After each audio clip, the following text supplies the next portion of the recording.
ao Smart Money, sempre com conteúdos de muita qualidade e convidados especiais. Hoje eu tô aqui com o José Cobori, que é empresário, investidor, professor de finanças do IBMEC. Obrigada, Cobori. Eu que agradeço, Tatá. É um prazer estar aqui com você. Obrigada.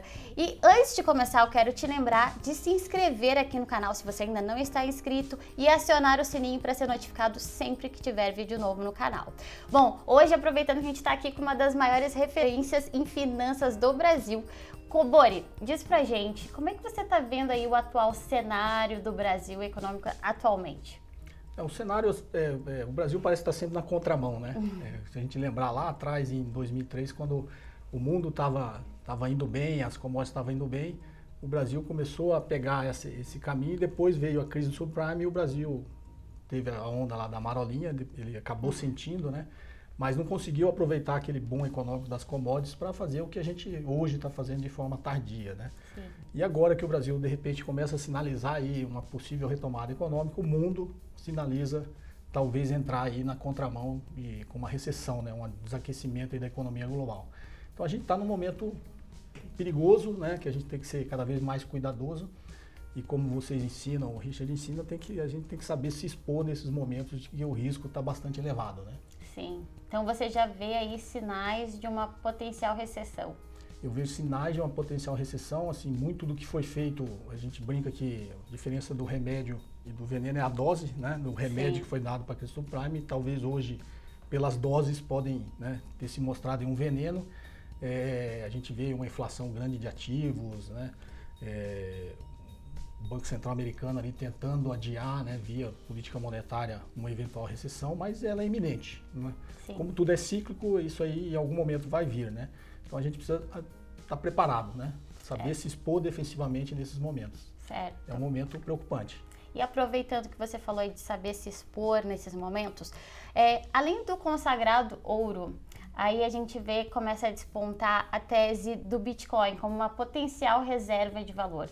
Você gosta dessa tese? O que você acha? Eu tenho, assim, eu acompanho muito vocês, o Richard, o Fernando, né? O Urich, que falam bastante disso. E eu tenho um vídeo no canal até que eu coloquei um pouquinho mais de, digamos, teoria não só acadêmica, como histórica, né? Para se posicionar, as pessoas têm muita curiosidade de entender sobre o Bitcoin, né? As criptomoedas e o próprio blockchain, né? Que acho que é o grande ecossistema que está por trás disso, que talvez seja o que eu acho que vai sobreviver, assim como foi o advento da internet, né? Talvez o blockchain seja uma tecnologia que veio para ficar e para melhorar, né? o mercado e os negócios.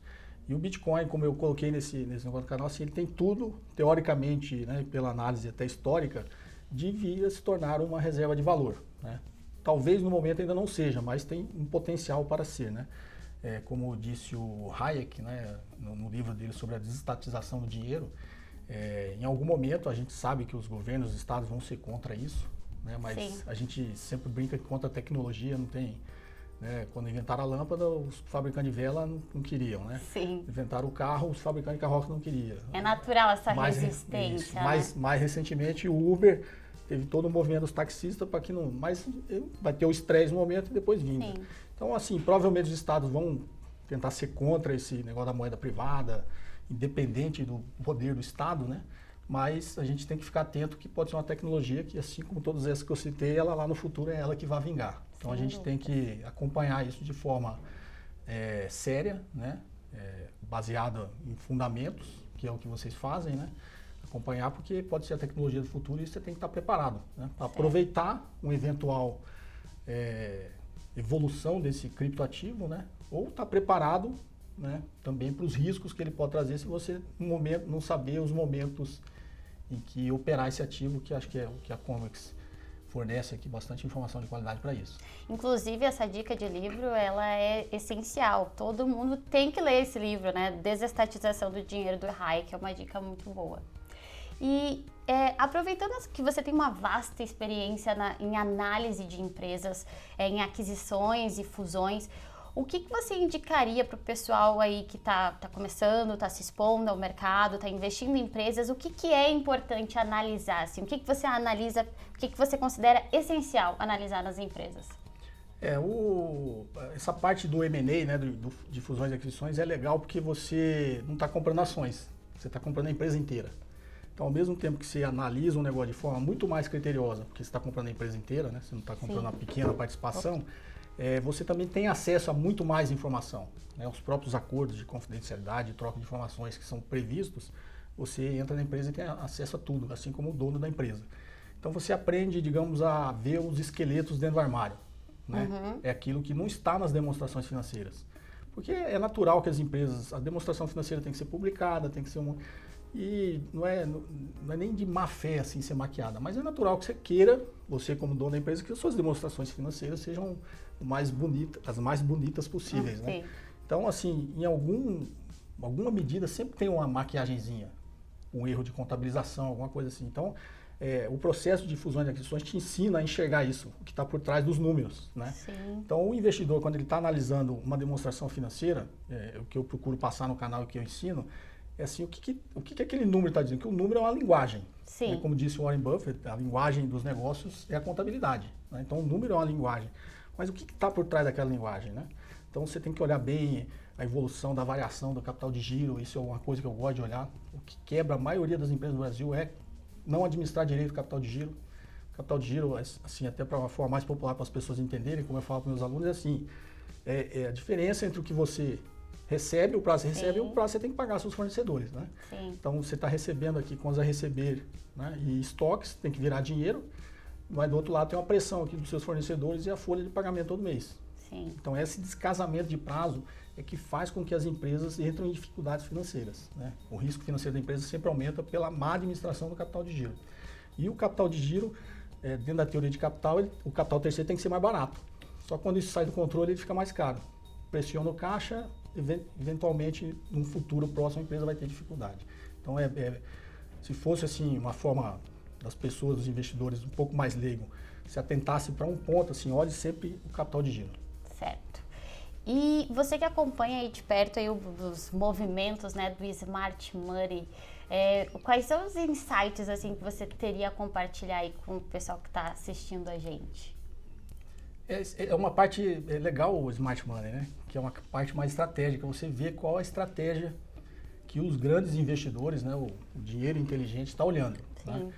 E eu estava até conversando há pouco com o Richard, porque na escala de risco e retorno, a gente estava brincando que ações, ela está ali como mais arriscado para o grande público, né? Título de renda fixa, título ativo livre de risco, CDB, multimercado, então, e ações. Aí as pessoas acham que ações é o estágio mais avançado. Só que depois de ações, tem o Private Equity, vai caminhando até startup, investimento em startup. Então, quando você olha em renda variável, ações, teoricamente, seriam mais tranquilo. Né? O Smart Money está mais ali no Private Equity e em startup. Startup tem muito mais risco, né? Que são os fundos de Venture Capital que investem em startup, mas vamos olhar assim, para responder sua pergunta, o Private Equity. O que os fundos de Private Equity eles fazem? Eles, na realidade, eles se antecipam e criam a tese de investimento. Você vê bem, o Private Equity ele investe e todo investimento tem um desinvestimento, né? Que é a hora que ele colhe o retorno. Então, quando ele vai colher o retorno é quando ele desinveste. E os Private Equity ele desinveste no IPO. Então, quando ele abre o capital na bolsa e está todos os investidores entrando, é a hora que ele está saindo. Sim. Então, a gente tem que se atentar, e eu tenho um vídeo que eu falo sobre, eu recomendo não entrar em IPO, né? Eu sempre recomendei isso. A tese de investimento você tem que olhar lá atrás. Como que o Smart Money está se comportando. Então, às vezes, ele cria uma tese para consolidar o mercado, para eliminar as ineficiências que existem nessa cadeia produtiva, para colher, quando ele elimina essas ineficiências, ele colhe essa margem para ele, o fundo, né, o dinheiro inteligente está colhendo essa margem para ele, e aí quando ele escala isso e consolida, é a hora que ele vende.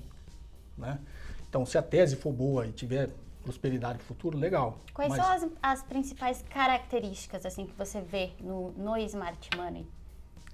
Assim, se fosse pensar em ações, né, até porque os grandes investidores, a maioria dos investidores não tem acesso a fundos de private equity, se fosse olhar as ações na bolsa, assim, olhe sempre os negócios que oferecem uma solução para eliminar ineficiências do mercado. Né? Então, o Uber, que é um grande exemplo, nem tanto porque o Uber fez um IPO e como eu disse, não entre no IPO que as coisas são caras no IPO, né? Mas o Uber, que ele ofereceu uma tecnologia para eliminar a ineficiência do mercado. Sim. Né? Então, todas as grandes tecnologias, você vê que elas foram criadas para eliminar a ineficiência do mercado. E ineficiência no na cadeia produtiva custa dinheiro. Certo, Claro. Então, se você elimina essas ineficiências, esse dinheiro que está todo mundo pagando por aquelas ineficiências vai ficar com você. Você até diminui um pouco o preço para o negócio ser competitivo, mas uma grande parte dessa sinergia que você gerou ao eliminar as ineficiências na cadeia produtiva vai ficar com você, com quem criou a tese. Então, se você for olhar para ações, veja negócios que no futuro você está vendo que ele está escalando uma inovação, uma tecnologia, ou pode ser até uma empresa tradicional, mas que ele está fazendo um movimento de mercado para eliminar a ineficiência no mercado. Porque é isso que a gente compra no dia a dia. A gente compra facilidades, né? E utilities, que a gente fala assim, para eliminar as ineficiências e melhorar nosso padrão de vida, nosso dia a dia. Então, as empresas que vendem isso são aquelas que serão mais prósperas. Tem algum segmento, setor que você está olhando com mais atenção agora, nesse momento? Que eu estava brincando, as pessoas me perguntam, você investe em quê, né? O que você está investindo?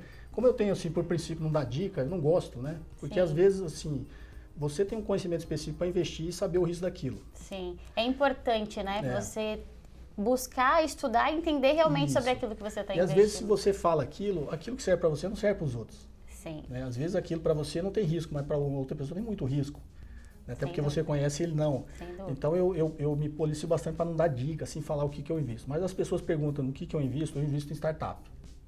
Ah, você gosta de investir em startup. Como eu passei por todo esse gráfico do risco e retorno, né? Investi em ações muito tempo. Aí depois eu trabalhei com M&A, fusões e aquisições, então de alguma forma eu estava nesse mundo do Private Equity. Aprendi a analisar bem compra de empresas e a gente estruturava operações de fusões e aquisições. E aí eu usei todo esse conhecimento para investir em startup, né, que eu não recomendo, assim, que é muito arriscado, tá? Sim. A gente estava brincando da época das .com, né? Sim. Assim, vingaram 4 ou 5 empresas e 12 mil quebraram. Verdade. Então, você vai investir em startups, você tem que ter consciência que 1% delas vai virar alguma coisa. Sim. Os outros 99% vai quebrar. Então, seria irresponsável você orientar, não, investe em startup. Não, você tem que saber investir em startup, porque a probabilidade maior é que você perca dinheiro com isso. É um dos investimentos mais complexos, difíceis, né? Porque aqui que a gente está falando, né? São coisas que ainda são ideias e não geraram dinheiro. Sim. Né? Para aquele negócio virar dinheiro, depois que virar dinheiro, o dinheiro tem que ter margem. Senão não é um negócio, né? Não é só ganhar dinheiro. O dinheiro tem que ter margem para dar lucro. Então, mas até de chegar nesse estágio, ele ainda tem sair da ideia, sair do papel. Não, sair da ideia, virar papel. Do papel vira um plano, do plano tem que ter uma execução. Na execução, o negócio tem que ser implementado para depois virar um negócio, começar a faturar e dar lucro. Então, tem um longo caminho a ser percorrido e o risco disso não dar certo é enorme. Sim, uma resiliência enorme, né? Para se manter realmente nesse mercado também. Aproveitando até que você comentou sobre essa questão aí de investimentos em startups, você que já está aí com uma boa experiência nesse setor, qual o aprendizado aí dos últimos anos investindo em startups que você pode extrair para contar para a gente? Se eu fosse falar que quando você fala do smart money, assim, tem uma complexidade muito atrás, porque na realidade você está analisando pessoas. Quando você está investindo em startups, você está investindo em pessoas. É verdade. Não é um negócio. Então você tem que ter um feeling, uma capacidade de psicológica, né, de analisar se aquela pessoa é resiliente, né, o quanto ela vai suportar frustrações, fracassos, né, o quanto ela vai se manter motivada, né, se aquele negócio está criando, tem por trás, até dos próprios acionistas, dos investidores anjo, dos fundos de venture capital, se existe um mecanismo de incentivo que vai manter aquele fundador do negócio motivado. Até eu brinco, que eu dei uma palestra sobre valores para startups, que é importante que às vezes tem fundos e investidores que eles são muito agressivos e querem tomar uma maior parte do negócio para ele, quando ele investe o dinheiro. Isso talvez não seja bom. Desmotiva. Você desmotiva o fundador, né? O fundador ele tem que ter essa motivação de que se o negócio virar um negócio milionário, bilionário, ele vai ficar milionário, bilionário.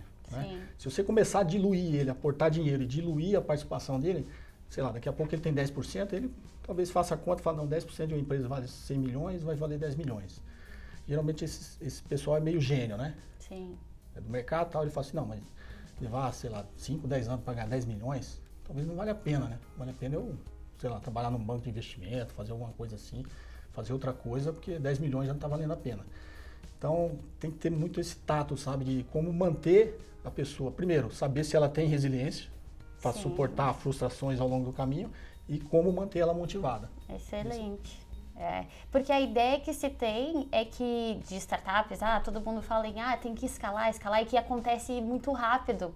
E nem sempre, pode ser que uma ou outra ela possa escalar rápido, e é muito interessante isso que você fala, porque se tem a ideia, muitas vezes, né, de startup que é preciso escalar rápido, e na prática, na realidade, na maioria das vezes talvez não seja assim, uma ou outra escala rápido, e aí começa a surgir a frustração, né? Exatamente. Uma outra coisa interessante, você estava falando da experiência, assim, nenhuma startup que deu certo, que você pega, ela é a ideia original. A ideia sempre muda, ela vai se adaptando, né? Então, o fundador, os meninos aí que criam essas coisas, eles têm que ter essa capacidade de adaptação também, né? As startups que eu invisto, assim, hoje não é, digamos, é 10% do que era a ideia original que começou. Caramba. Então, o fundador tem que ter essa capacidade, né? Ele vai adaptando o negócio. E isso demanda muito talento, muita resiliência, porque às vezes os jovens de hoje, a gente tem que olhar que eles têm uma baixa capacidade de suportar frustração. E são muito românticos, né? Então, ele tem uma ideia lá original. Tem muitos que eles ficam ao longo do caminho que eles resistem a mudar aquela ideia. O mercado está mostrando que aquela ideia não tem capacidade de ser implementada, mas eles insistem em implementar aquela ideia original. Ele tem que ter a capacidade de se adaptar. Ele tem que perder esse romantismo de eu vou fazer aquela minha ideia maravilhosa, original funcionar. Não, o mercado já está mostrando para você que ela não funciona. Sim. Se adapta, muda a sua ideia, né? É como se ele tivesse, sei lá, um royalty sobre aquilo e ele quer que aquilo funcione. Não. Sim, tem que ser desapegado aí. Se desapega, isso, desapega. Então, ao longo do caminho, acho que se fosse falar da experiência, é exatamente essa. A startup, ela nunca é a ideia original que dá certo. Ela sempre se adapta ao longo do caminho. Maravilhoso, excepcional essas dicas, Kobori. Quero te agradecer. E para o pessoal que quiser te acompanhar nas redes sociais, se você puder deixar aí pra gente. Legal. Bom, Tata, primeiro eu que agradeço, é uma satisfação, né, não só pelo respeito e admiração que eu tenho pelo trabalho de vocês, né, e pela amizade que eu tenho com vocês já a longa data, com o Richard, lá da época da Expo Money. Para mim é uma satisfação estar aqui, tá? Eu fico bastante lisonjeado. E o meu canal tem o meu nome, José Kobori, se quiser me acompanhar no canal no YouTube, sempre falando de economia, finanças e investimentos. Isso aí, muito obrigada, Kobori. Obrigada, é uma honra te entrevistar, uma das maiores referências do Brasil aqui em finanças. E, pessoal, espero que vocês tenham gostado. Deixa aqui no comentário a opinião de vocês, os maiores insights que vocês tiraram dessa entrevista. E até a próxima!